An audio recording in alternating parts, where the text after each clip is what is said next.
बिस्मिल्लाहिर्रहमानिर्रहीम।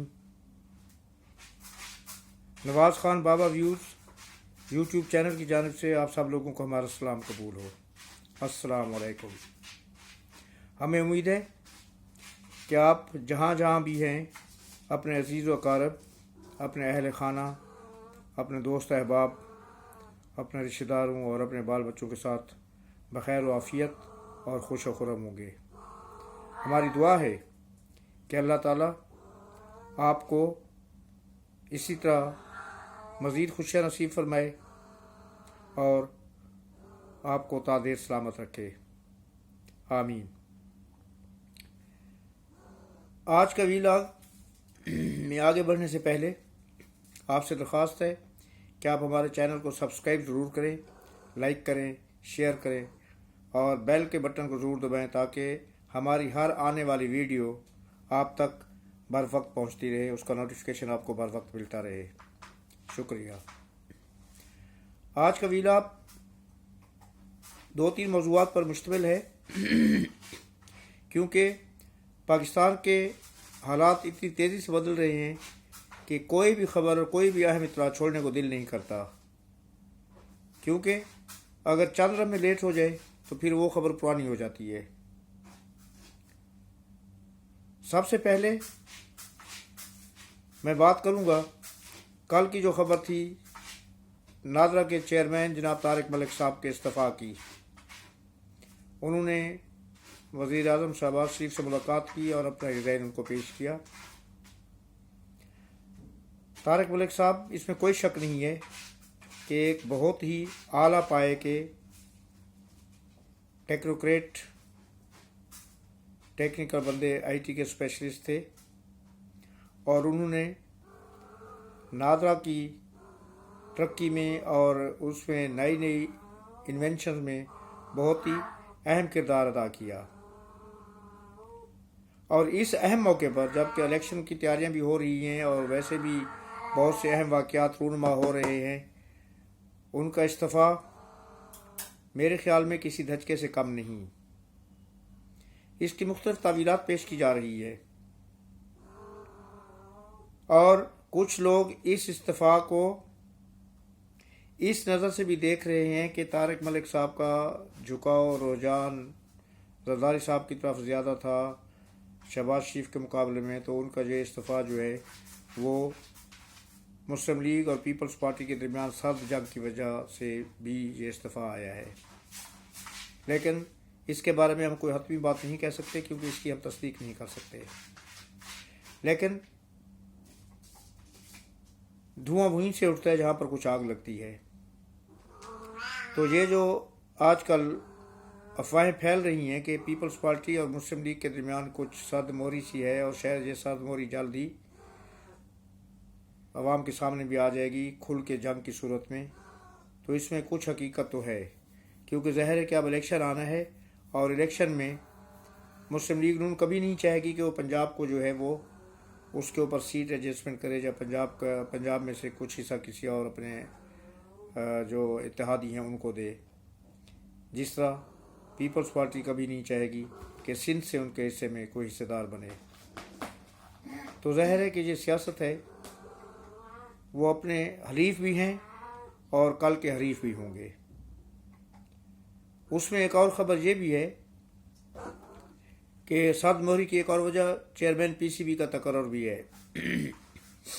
क्योंकि नजम सेठी साहब जब चेयरमैन मुकर्रर किए गए थे तो वो एडहॉक चेयरमैन थे, उनके ज़िम्मे कुछ काम लगाए गए थे पीसीबी के। 2014 का आइन गालबन उसको बहाल करना था अपनी असल सूरत में और इस तरह की कुछ चीज़ें थीं जो उन्होंने अभी तक नहीं की और वो एडहॉक बेसिस पर थे, वो चेयरमैन मुस्तकिल बुनियादी पर नहीं थे। अब जरदारी साहब अपने करीबी साथी जनाब अशरफ ज़का को चेयरमैन पीसीबी मुकर्रर करवाना चाहते हैं और ग़ालिबन उन्होंने ये पैगाम आगे भिजवा भी दिया है, जबकि नवाज शरीफ साहब की नज़र में नजम सेठी साहब हैं। लेकिन एक बात यह है कि पीसीबी के कानून के मुताबिक नजम सेठी साहब क्योंकि एडहॉक बेसिस पर चेयरमैन बने हुए हैं, इससे वो अगले चेयरमैन मुस्तकिल बुनियादों पर मुकर्रर नहीं किए जा सकते, तैनात नहीं किया जा सकते। तो अब एक ख़बर यह है कि دو نام جو ہیں وہ وزیر اعظم صاحب، کیونکہ وہ پیٹر ان چیف ہیں کرکٹ کے، ان کو پیش کر دیے گئے ہیں۔ ان میں سے ایک نام ذکا اشرف صاحب کا ہے اور ایک خلیل الرحمان رمدے جو ایک ہمارے جسٹس ہوا کرتے تھے، ان کے بیٹے کا ہے۔ اب دیکھیں قرعہ فال کس کے نام پر نکلتا ہے۔ کراچی میں طوفان کی آمد ہے، بے پر جائے طوفان بہت تباہی مچا رہا ہے ساحلی علاقوں میں، اگرچہ کہ اس کے بارے میں یہ ہے کہ اس کا رخ تھوڑا سا بدل رہا ہے اور وہ کراچی کے قریب آنے کی وجہ تھوڑا سا دور ہو گیا ہے، لیکن اس کے ساتھ کراچی تک بھی پہنچ رہے ہیں اور دوسرے ساحلی علاقوں تک بھی پہنچ گئے ہیں۔ بارشیں ہو رہی ہیں، موسم ٹھنڈا ہے، لیکن سیاسی موسم کراچی کا بہت گرم ہے اور اس میں اتنی شدت آ چکی ہے، اور اس شدت کے لیے صرف آج کی رات باقی ہے، کیونکہ کل میئر کا انتخاب ہونا ہے اور کون کس حد تک اپنا ہوم ورک مکمل کر سکا ہے اس کا کل پتہ چل جائے گا۔ گھوڑا بھی حاضر ہے، میدان بھی حاضر ہے، تو کل کس کی جیت ہوتی ہے سب کو پتہ چل جائے گا۔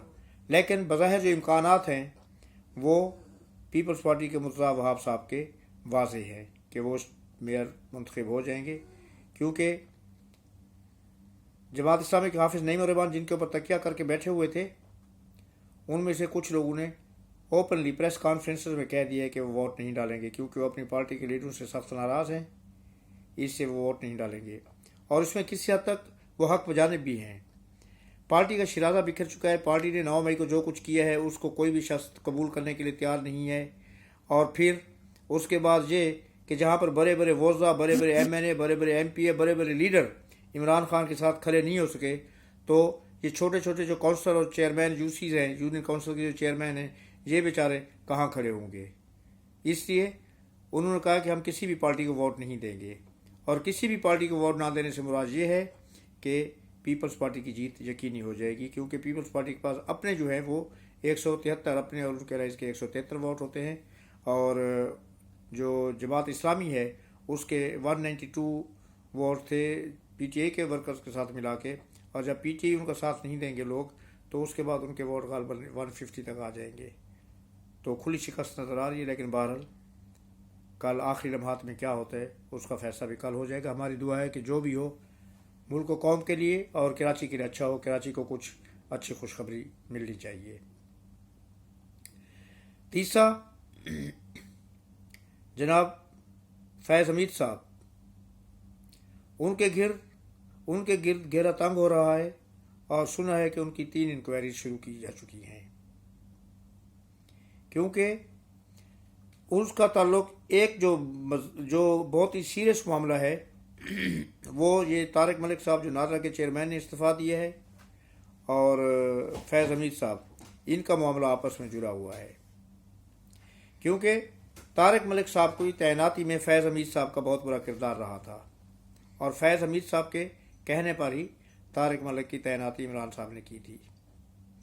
اب ان کا تعلق جڑا ہوا کیوں ہے؟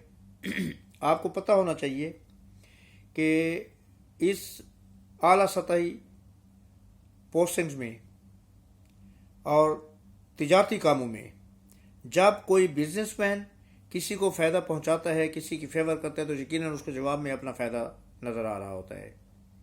اسی طرح اعلیٰ پوسٹنگ میں جب کوئی تعیناتی کی جاتی ہے تو اس میں بھی تعینات کرنے والے کو یا تعینات کرانے والے کو کچھ نہ کچھ اپنا فائدہ نظر آ رہا ہوتا ہے۔ اب اس میں فائدہ کیا تھا؟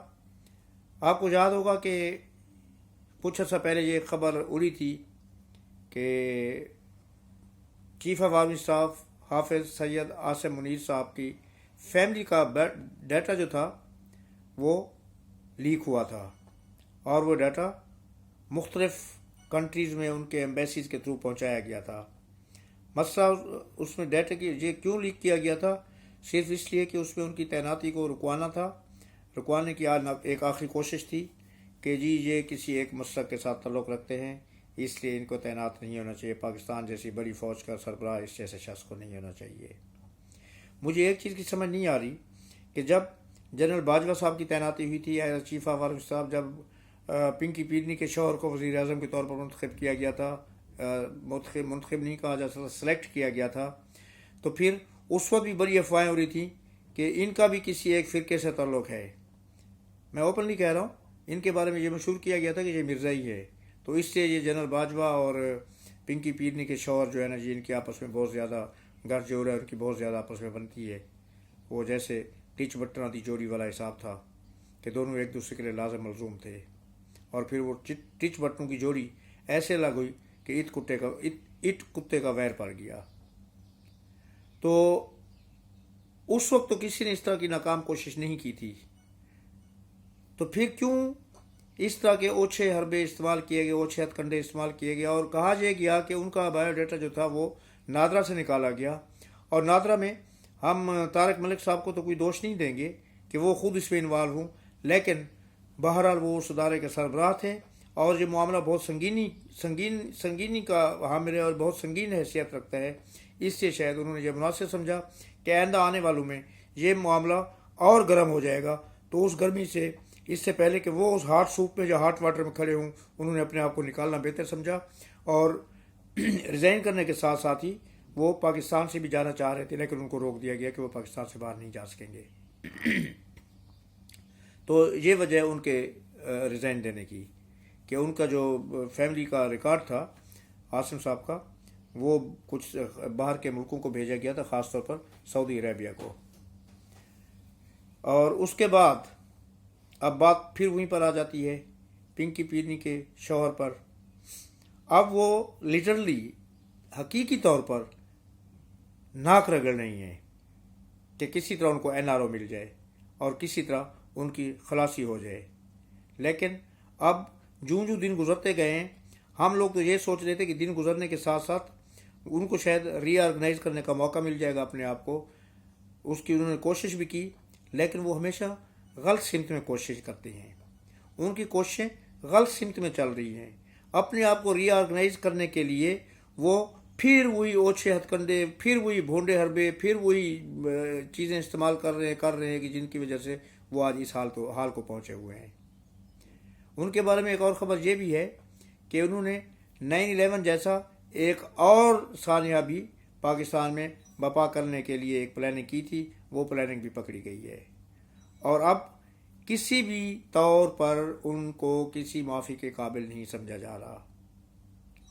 मेरा आज का आखिरी मौजू वो है चौधरी परवेज़ इलाही साहब। चौधरी परवेज़ इलाही साहब का जो हाल हुआ है, उसकी तस्वीर देख के आज जो उनको पेश किया गया अदलिया में, और उनका जो हाल था पेश किया गया, उनका जो हाल था और जो उनकी वो जो तस्वीरें और वीडियो सामने आई हैं, मैंने तो अपने कानों को हाथ लगा लिया कि अल्लाह पाक किसी को इतना ज़लील ख्वार ना करे। वो कहते हैं जी 10 दिन से मैंने कपड़े नहीं बदले, और उनका हुलिया भी बता रहा था, बाल बिखरे हुए, जुल्फ़ें परेशान। वो कहते हैं ना कि तेरी जुल्फ़ कह रही है तेरी रात का फसाना, मगर यहाँ पर तो उनकी जुल्फ़ें उनकी कई रातों का फसाना कह रही थी। तो बहुत ही बुरा हाल है उनका। और जब उनसे किसी सहाफ़ी ने सवाल किया कि चौधरी साहब आप कोई प्रेस कॉन्फ्रेंस क्यों नहीं कर लेते, तो उनका जवाब सुनने के लायक था कि जी ये मुझे किसी से बात नहीं करने देते, प्रेस कॉन्फ्रेंस कहाँ से करूँ, मुझे मौका देंगे तो मैं करूँगा। मतलब ये है कि अब उनके हौसले भी पस्त हो चुके हैं, उनके हौसले टूट चुके हैं। लेकिन एस्टेब्लिशमेंट ने यह तहैया कर लिया है, ये पुख्ता इरादा कर लिया है कि सबको माफ़ी मिल सकती है। 9 मई के वाक़यात में जो लोग मुलव्वस हैं, जो ऑर्गेनाइज करने वाले हैं, जो उसमें अमली तौर पर हिस्सा लेने वाले हैं, जो उसकी प्लानिंग करने वाले हैं, उनको कभी माफ़ी नहीं मिलेगी। और उनके साथ साथ परवेज़ इलाही साहब को भी माफ़ी बिल्कुल नहीं दी जाएगी। तो एक वक्त का पंजाब का सबसे बड़ा डाकू, उसके बाद पंजाब के सबसे आला ओहदे पर बैठने वाला, आज बेबसी और बेजार मददगार की एक भयानक तस्वीर बना हुआ, काबिल रहम तस्वीर बना हुआ कल नज़र आ रहा था। अल्लाह पाक जिसको इज़्ज़त देता है और किसी को ज़िल्लत देता है तो वो इसी तरह होता है। इससे बड़ी ज़िल्लत नहीं हो सकती और हमें उसका अफसोस हो रहा है। लेकिन अफसोस के साथ साथ ये भी है कि उनको सोचना चाहिए कि उन्होंने कहाँ कहाँ पर क्या क्या गलतियाँ की। आज के लिए इतना ही। ज़िंदा सोबत बाकी, तो फिर अगले व्लॉग के साथ आपके हाज़िर खिदमत होंगे। अल्लाह पाक आपको अपने हिफ्ज़-ओ-मान में रखे। अल्लाह निगहबान। अल्लाह हाफ़िज़। السلام علیکم اور شکریہ.